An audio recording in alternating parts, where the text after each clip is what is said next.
thing. It was Simon Cowell and Max Clifford's do. It was called The Buffet. And It's called The Buffet. And it would happen regularly at strip joints, undisclosed locations, you know. And they would have like young girls and boys. It would be all about people trying to get into TV, like the BBC youth TV shows, you know, like, or trying to get on shows. And these executives were there for that. They'd have a little bit of a look at them.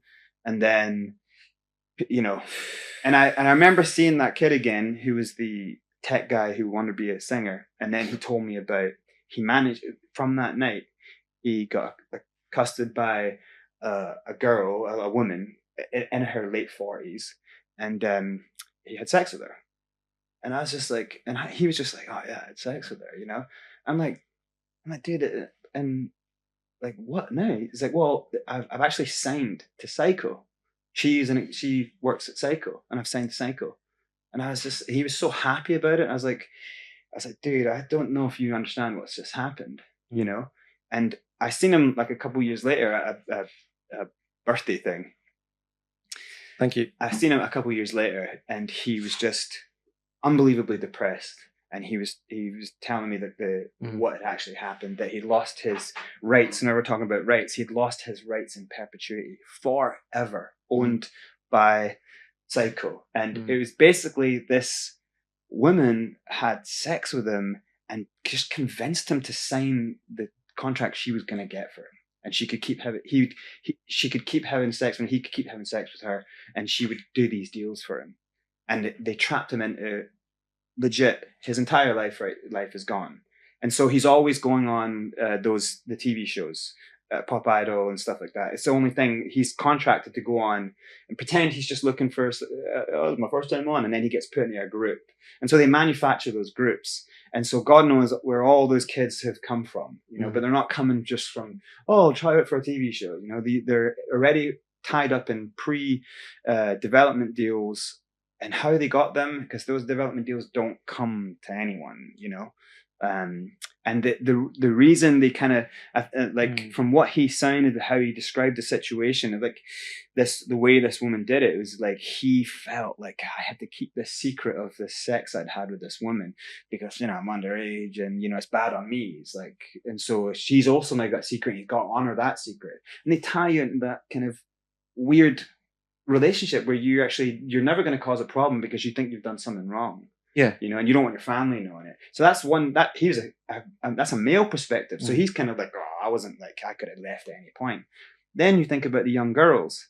Could they have left at any point when it's a male in the room, a big, heavy fucking film executive or TV executive who can literally make their life, and all they have to do is have sex with them and then give them these contracts that literally ruin their life. There's no way out of the contracts. Harvey Weinstein's into it, basically. Yeah. And there's no getting out. And that was like when I couldn't, like, I knew it was wrong at the start, and then every time I'd kind of bump into him or I'd hear what had happened, I would just be like, I can't believe they've done this to him, you know. And then I was thinking about all the people just in that snapshot. I was like constantly looking through that snapshot in my mind of when I saw it, and just how wrong. I was going to say his name again, but just how wrong the dude from Ireland turned, and the way he looked at me was basically like, you can't tell anyone, like, that you're not allowed to be here. Like, this is not for you. You don't understand the kind of context of what this is. You know, all these people want to be, you know, his eyes were, you know. You know about Brian Harvey, don't you? It's exactly the same thing. I'll tell you after, but he basically got walked into it, and he walked past it. It was like red, can't remember which club it was, but it was like red rooms, and he went through like a revolving door, and then he saw kids sat round with men in suits. Yeah. And he was like, that's a bit off. And he realised that these places are used for Browns. It was Browns in the West End. Yeah. So this goes on. Yeah, and I you know, a few years later, I was supposed to be guest of honor at the PRS dinner. Like, PRS is like one of the big publishing companies, not publishing, but the rights companies. If you own your own rights, you can use them to recoup your money and stuff.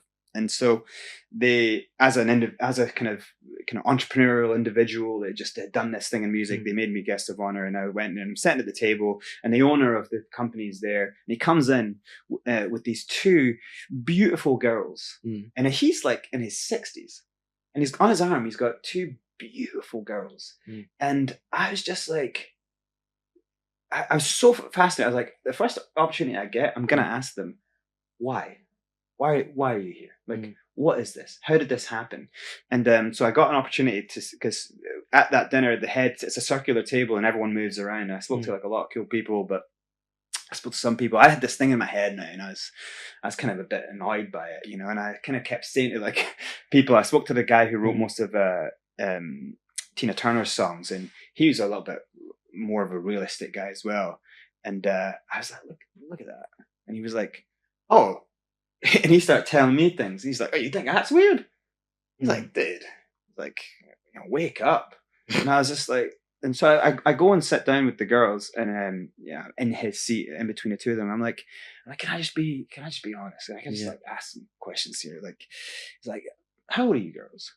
You know, and one of them goes, I'm 18, and then the other goes, and like laughs, I'm 18 too.